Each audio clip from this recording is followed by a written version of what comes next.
جو درمیانے رسک کے مریض ہوتے ہیں ان میں ہم دیکھتے ہیں کہ جی آپریشن ہو سکتا ہے کہ نہیں ہو سکتا. ٹھیک ہے. اگر مریض اس قابل ہے کہ آپریشن ہو سکتا ہے طبی لحاظ سے, اور کینسر اس قابل ہے کہ اس کو نکالا جا سکے, صحیح, تو آپریشن کر کے اس کو نکال دیتے ہیں. ٹھیک. اس کا آپریشن کا جو ہے سائیڈ افیکٹ یہ ہوتا ہے کہ جی پیشاب کا کنٹرول کچھ عرصے کے لیے ختم ہو جاتا ہے, آہستہ آہستہ مریض دوبارہ سے وہ حاصل کر لیتا ہے پریکٹس سے.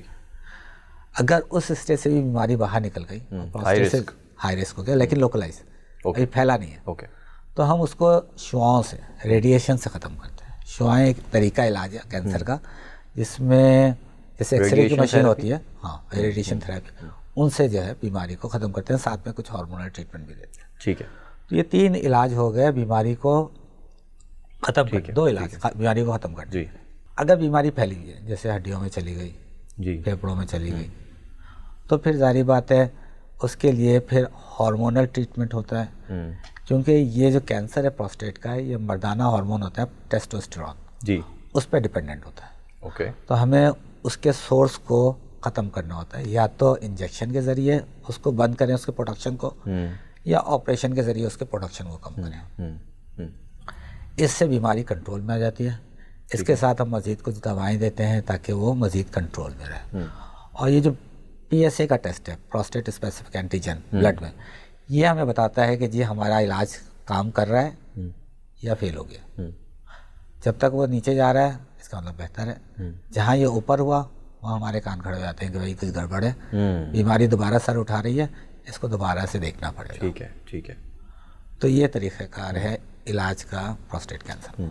ڈاکٹر صاحب ایک ریکویسٹ یہ بھی کروں گا میں آپ سے کہ ہمارے جو دیکھنے والے ہیں, ہمارے جو ناظرین ہیں, ان کو ان کے گھر میں اگر کوئی پیشنٹ ہے اس کا, تو ان کو کب ان کے کان کھڑے ہو جانے چاہیے آپ والی بات, کہ اب جو ہے نا ڈاکٹر کے پاس, اچھے ڈاکٹر کے پاس جو ہے وہ والد کو یا والدہ کو, یا اللہ نہ کرے کسی کے ساتھ ہو, لیکن اگر کسی کے گھر میں ہو رہا ہے, یا پھر آپ نے ایک تو چیز بتائی کہ نوجوانوں میں بہت کم ہوتا ہے, لیکن اگر انفارچونیٹلی اللہ نہ کرے کسی کے ساتھ ہو, تو نوجوان کو بھی اگر ہو رہا ہے اپنے ساتھ یہ اس طرح کے معاملات, تو کیسے جو ہے وہ سیلف ڈائگنوس کیسے ہو سکتا ہے؟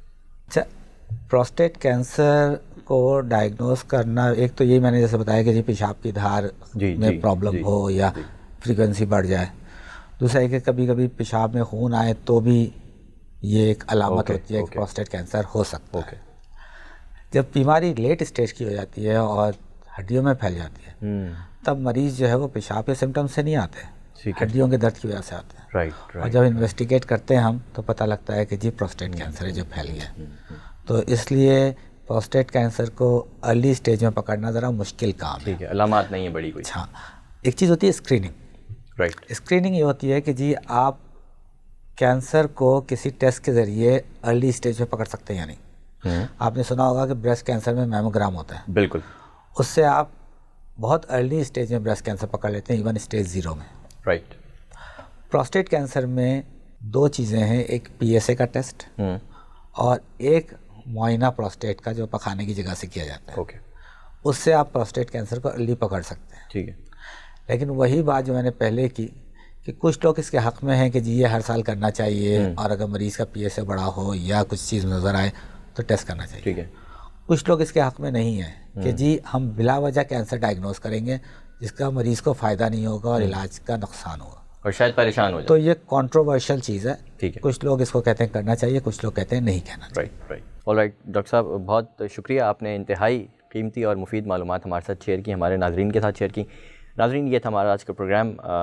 بہت بہت شکر گزار ہیں ڈاکٹر سید نجیب نعمت اللہ کے, انہوں نے ہمارا اس ایپیسوڈ کے اندر ہمارے ساتھ اتنی قیمتی معلومات شیئر کی, اور thank you so much for being part of the programme. ناظرین, آپ سے ملاقات ہوتی ہے نیکسٹ ایپیسوڈ میں. اپنا خیال رکھیے گا. اللہ حافظ.